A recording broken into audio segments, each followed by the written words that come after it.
ဖျားသခင်ဤကောင်းကြီးမင်္ဂလာအဖျားဖျားတက်ရောက်ပါမည်အကြောင်းသခင်ယေရှုနာမတော်မြတ်၌ဆုတောင်းကောင်းချီးပေးပါ၏ရှေးရက်4လ2025အင်္ဂါနေ့ကိစောက်ဤလောက်ပိုင်ခွင့်အာနာအိုယေရုရှလင်မြို့လေးညမပြတ်တိတ်ဆိတ်စွာမနေရသောလူဆောင်တို့ကိုတင်ဤမြို့ရိုးပေါ်မှငါထားပြီးထာဝရဘုရားကိုအောက်မေ့စေသောသူတို့တိတ်ဆိတ်စွာမနေကြနှင့်ယေရုရှလင်မြို့ကိုအမြဲတည်တော်မမူမြေကြီးပေါ်မှာချီးမွမ်းစရာအကြောင်းဖြစ်စေတော်မမူမီတိုင်အောင်ဘုရားသခင်ကိုမငြိမ်စေကြနှင့်ဟေရှာယအခန်းကြီး62အငယ်6မှ9ကျွန်ုပ်တို့၏အဖွင့်ကျမ်းစာ၌ဖတ်ရှုနေစဉ်ဣသရေလတို့အတွက်ဘုရားသခင်ပြုလုပ်ခဲ့သည့်အလွန်နက်နဲသောအရာတစ်စုံတစ်ခုကိုမှတ်သားပါကိုတော်သည်ယေရုရှလင်မြို့အပေါ်၌ကင်းဆောက်ခံထားခဲ့သည်ထိုအရာသည်ဂျားခံဆုတောင်းပေးသောသူများဖြစ်ပြီးဘုရားသခင်၏အလိုတော်ပြည့်ပြည့်စုံစေရန်အတွက်ဇွဲနှစ်ပဲဖြင့်ဆုတောင်းခြင်းဖြစ်သည်သူတို့၏တာဝန်ဝတ္တရားမှာယေရုရှလင်မြို့သည်လောကကြီးတွင်ချီးမွမ်းစရာဖြစ်လာသည့်တိုင်အောင်မဆုံးမနစ်ဆုတောင်းရန်ဖြစ်သည်ဤအရာသည်ဘုရားသခင်၏လူအနေဖြင့်ယနေ့ကျွန်ုပ်တို့တည်ဆောင်ထားသည့်ဝိညာဉ်ရေးရာတာဝန်ဝတ္တရား၏အံ့ဖွယ်ရုပ်ပုံကားချက်တစ်ခုဖြစ်ပါသည်ကျွန်ုပ်တို့သည်ကိုတော်၏မင်းမျိုးမင်းနွယ်ယစ်ပရောဟိတ်ဖြစ်သည်ကျွန်ုပ်တို့သည်ကင်းဆောင်ဖြစ်ပြီးစောင့်ကြည့်ဆုတောင်းရန်ဖျားပဂတိလောက်ပိုင်ခွင့်အာဏာကိုအနှံထားခြင်းခံရပါသည်ကိုတော်အဖမ်းမခံရခင်ကကိုတော်၏တပည့်တော်များနှင့်ကိုတော်ရှိနေစဉ်ဤအရာကိုသခင်ယေရှုကိုတော်တိုင်ကအလေးပေးထားပါသည်ကိုတော်သည်ပေတရုယာကုပ်နှင့်ယောဟန်တို့ကိုခေါ်သွားပြီးကိုတော်၏နှလုံးသားကိုသူတို့နှင့်အတူဝေငှခဲ့သည်ထိုအခါယေရှုကငါသည်တေလောက်အောင်စိတ်နှလုံးအလွန်ညှိုးငယ်ခြင်းရှိ၏ဟုမိန့်တော်မူ၏ဤအရ၌ငါနှင့်အတူဆောင်၍နေကြလော့ရှမသက်အခန်းကြီး26အငယ်38စောင့်ကြည့်ခြင်းဆုတောင်းခြင်းတို့၌ကိုတော်နှင့်အတူပူးပေါင်းပါဝင်ရန်သူတို့ကိုတော်လိုအပ်ခဲ့ပါသည်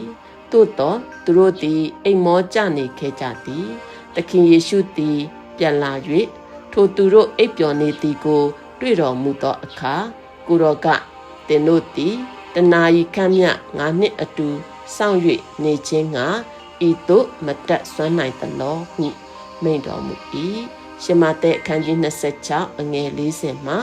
41ထိုကဲ့သို့သောအရေးကြီးအချိန်အခါအတွင်းတွင်ဆုတောင်းခြင်းဖြင့်နိုးနိုးကြကြရှိနေရန်သူတို့ကိုတော်မျှော်လင့်ခဲ့ပါသည်သို့သောသူတို့သည်မတတ်နိုင်ခဲ့ပါဤအရာကအရေးကြီးသောသင်ခန်းစာတစ်ခုကိုကျွန်ုပ်တို့ကိုသင်ကြားပေးခဲ့ပါသည်ကင်းဆောင်အနေဖြင့်ကျွန်ုပ်တို့သည်ဝိညာဉ်ရေးရာနှိုးကြမှုနှင့်မရမနေဇွဲနှစ်ပဲဖြင့်ဆုတောင်းခြင်း၌ဆက်လက်တည်ရှိနေရမည်ဟေရှာယအခန်းကြီး62အငယ်ခွန်တွင်ယေရုရှလင်မြို့ကိုအမြဲတည်တော်မမူမြေကြီးပေါ်မှာချီးမွမ်းစရာအကြောင်းဖြစ်စေတော်မမူမီတိုင်အောင်ဖျားသခင်ကိုမငြိမ်စေကြနှင့်ကျွန်ုပ်တို့အားလမ်းညွှန်တော်မူ၏ယေစကြည်လအခန်းကြီး3အငယ်7တွင်လည်းကင်းဆောင်အနေဖြင့်ကျွန်ုပ်တို့၏တာဝန်ဝတ္တရားကိုမိမောင်းထိုးပြပါသည်အချင်းလူသားတင့်ကိုဣသရေလအမျိုးတွင်ကင်းဆောင်အရာ၌ငါခန့်ထားသောကြောင့်ငါတတိပေးစကားကိုနားထောင်၍သူတို့အားဆင့်ဆိုကြလော့ဤအရာသည်ကျွန်ုပ်တို့၏ယုံဖြစ်သည်ကျွန်ုပ်တို့သည်ကွာဟချက်အကြားတွင်ရပ်တည်ရန်နှင့်မြေကြီးပေါ်တွင်ဖျားသခင်၏ရည်ရွယ်ချက်၏ပြည့်ပြည့်စုံမှုအတွက်ဂျားခံဆုတောင်းပေးရန်ကျွန်ုပ်တို့ကိုခေါ်ထားပါသည်ဟာလေလုယာထို့ကြောင့်သင်ဤဆုတောင်းသောအချိန်အခါကိုဘယ်သောအခါမျှတမန်ငါရှံကာမပြုလုပ်ပါနှင့်ကျမ်းစာကမချမလန့်ဆုတောင်းပတနာပြုကြလော့ဟုမိန့်တော်မူ၏တတလောနှင့်အခန်းကြီး9အငယ်7ဖြောင့်မတ်သောသူ၏အကျိုးထိရောက်မှုရှိသောထက်သန်စွာဆုတောင်းချက်သည်အံ့ဖွယ်တကူကိုရရှိအောင်ပြုလုပ်ပေးပြီး၎င်း၏လှုပ်ဆောင်ခြင်းတွင်တကူပါသည်ရှင်ယာကုပ်အခန်းကြီး9အငယ်16ထပ်၍လေ့လာရန်ကြံပိုက် တစ်သက်အခန်းကြီး9အငယ်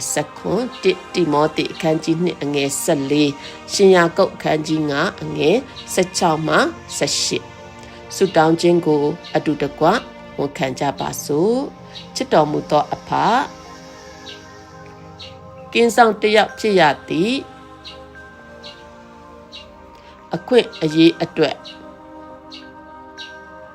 ကိုရောကိုယေရှုတင်ပါ၏ကျွန်ုပ်၏ဝိညာဉ်ရေးရာမျက်စိသည်ပွင့်လင်းလျက်ရှိပြီး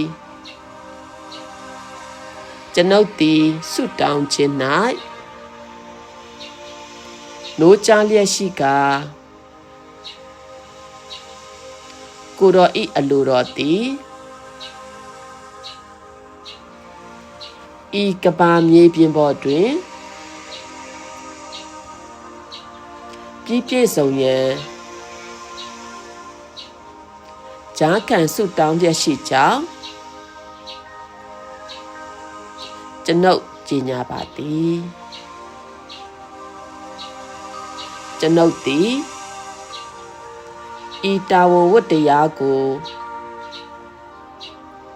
သစ္စာရှိစွာပြည့်စုံစေရန်တန်ရှင်းသောဝိညာဉ်တော်အားဖြင့်ခွန်အားဖြည့်တင်းခြင်းခံရပါ၏သခင်ယေရှု၏နာမ၌အာမင်တနစ်တာကျမ်းစာဖတ်ခြင်းအစီအစဉ်ရှင်လုကာအခန်းကြီး7အငယ်30မှ54တရားသူကြီးမှတ်စာအခန်းကြီး9မှ6ကိုဖတ်ရှုဆင်ခြင်နှလုံးသွင်းကြပါစို့နနစ်တာကျမ်းစာဖတ်ခြင်းအစီအစဉ်ရှင်မဿဲအခန်းကြီး28အငယ်1မှ10နှင့်ဝိပုယကျမ်းအခန်းကြီး8ကိုဖတ်ရှုဆင်ခြင်နှလုံးသွင်းကြပါစို့